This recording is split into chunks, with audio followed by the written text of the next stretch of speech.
नमस्कार, DS news Bharat में आपका स्वागत है। चलिए बढ़ते हैं 29 अप्रैल की ब्रेकिंग न्यूज़ की तरफ। आज इंटरनेशनल डांस डे पूरी दुनिया में धूमधाम से मनाया जा रहा है। इस दिन का उद्देश्य नृत्य कला को बढ़ावा देना और कलाकारों को सम्मान देना है। विभिन्न देशों में सांस्कृतिक कार्यक्रम और प्रस्तुतियों का आयोजन किया जा रहा है। आज के कुछ बड़े इवेंट देख लेते हैं। पश्चिम बंगाल विधानसभा चुनाव के दूसरे चरण के मतदान आज बुधवार को होने जा रहे हैं।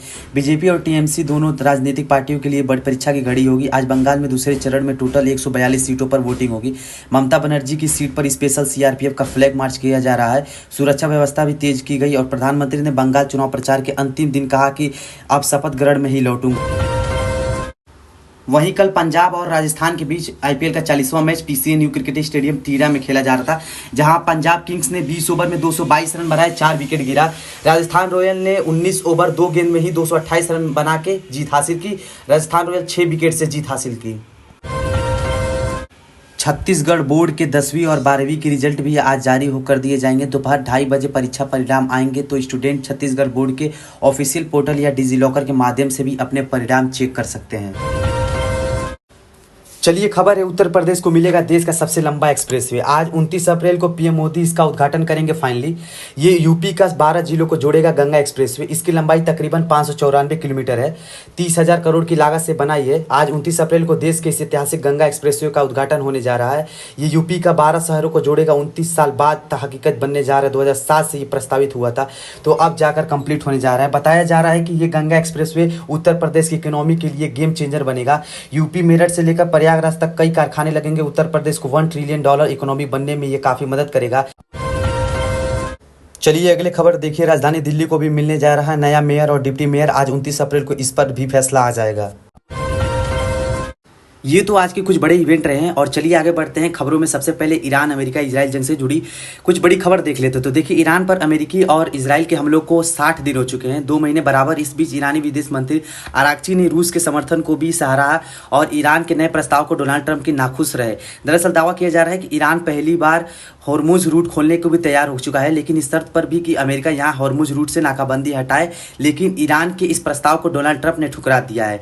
ट्रंप अभी भी ईरान के न्यूक्लियर प्रोग्राम रोकने पर भी अड़े हुए हैं। पश्चिम एशिया संघर्ष के बीच एक सबसे बड़ी खबर देखने को मिली। बीते दिन ईरान ने हॉर्मुज खोलने के लिए हामी भर दी थी, लेकिन अमेरिका से नाकाबंदी हटाने की मांग की है। तो ईरान की इस मांग पर डोनाल्ड ट्रंप बोले कि हॉर्मुज खोलने की विनती कर रहा है ईरान।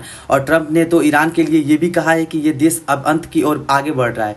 डोनाल्ड ट्रंप बोले कि ईरान अब ठहरने की कगार पर पहुंच चुका है, इसलिए जल्द से जल्द हॉर्मुज स्ट्रेट खुलवाना चाहता है। तो इधर ईरान ने भी कहा कि हम भी डोनाल्ड ट्रंप का दबाव नहीं सहेंगे। और ईरान की ठहरने की बात पर ईरानी सुप्रीम लीडर मुस्तफा खामेनेई ने भी कहा कि हम एक मजबूत देश है, ईरान ढहने वाला नहीं है। मुस्तफा के प्रतिनिधि ने यूएन पर भी सवाल उठाए।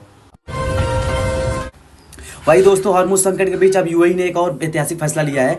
60 साल बाद यूएई ने ओपेक देशों से नाता तोड़ दिया और संयुक्त अरब अमीरात के इस फैसले के बाद ग्लोबल तेल बाजार में भी भूचाल सा देखने को मिल रहा है, क्योंकि यूएई ने तेल उत्पादक देशों को, यह संगठन है ओपेक संगठन, तो ओपेक प्लस को छोड़ने की यूएई की घोषणा के बाद ईरानी युद्ध के बीच तेल बाजार में अनिश्चितता भी बढ़ गई है। और इससे डोनाल्ड ट्रंप की एक बड़ी कूटनीतिक जीत भी बताया जा रहा है कि मुश्तरका बंदी के बीच यूएई ने ओपेक और ओपेक प्लस दोनों से अलग होने का ये बड़ा ऐलान किया है। तो इस वजह से खबर आ रही है कि पेट्रोल डीजल के दाम बढ़ सकते हैं। भारत सरकार ने भी एक बड़ा ऐलान किया है, कहा कि चुनाव के बाद भी पेट्रोल डीजल की कीमतें नहीं बढ़ाई जाएंगी। ऐसी कोई योजना नहीं है। पेट्रोलियम मंत्रालय की तरफ से अटकलों को खारिज किया गया, क्योंकि कुछ मीडिया रिपोर्ट्स आ रही हैं कि विधानसभा चुनाव के बाद पेट्रोल डीजल के दाम बढ़ सकते हैं, लेकिन सरकार ने साफ कह दिया कि चुनाव बाद भी फ्यूल्स की कीमतें नहीं बढ़ाई जाएंगी। कच्चे तेल और तेल कंपनियों के भारी घाटे के बावजूद पेट्रोलियम मंत्रालय ने मूल्य बढ़ोतरी की अटकलों की खारिज किया है। एक और बड़ी खबर देख लीजिए। वहीं पाकिस्तान में ऊर्जा संकट, सिर्फ 5 से 7 दिनों का कच्चा तेल शेष। पाकिस्तान के पेट्रोलियम मंत्री परवेज मलिक ने कबूली लाचारी। साथ ही हमारे देश पर भी कहर दिख रहा है। देखिए बड़ी खबर, एयरलाइंस कंपनियों जो हैं इंडिगो और एयर इंडिया ने सरकार से कहा है कि फ्लाइट्स बंद होने के कगार पर है। फ्यूल महंगा होने की वजह से ऑपरेशन चालू रखना मुश्किल हो रहा है। तो एयरलाइंस कंपनियां ने सरकार से मांग की है कि हवाई ईंधन पर एक्साइज ड्यूटी और वेट टैक्स भी घटाया। इस बीच भारत सरकार ने एक बड़ा फैसला लिया। देखिए, भारत और रूस मिलकर यूरिया फैक्ट्री लगाएंगे। अभी जरूरत का 51% यूरिया मिडिल ईस्ट से आता है, लेकिन ये फैक्ट्री लगाने के बाद अगले 2 साल में इससे उत्पादन शुरू हो जाएगा। तो हमारे देश में किसानों के लिए यूरिया की किल्लत नहीं रहेगी। अभी भारत का फर्टिलाइजर सप्लाई करने वाली दुनिया के 5 देश हैं।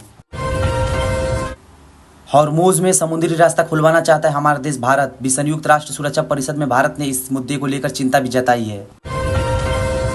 वहीं आज आईपीएल का 41वां मैच मुंबई इंडियंस और सनराइजर्स हैदराबाद के बीच वानखेड़े स्टेडियम मुंबई में शाम के 7:30 पर खेला जाएगा।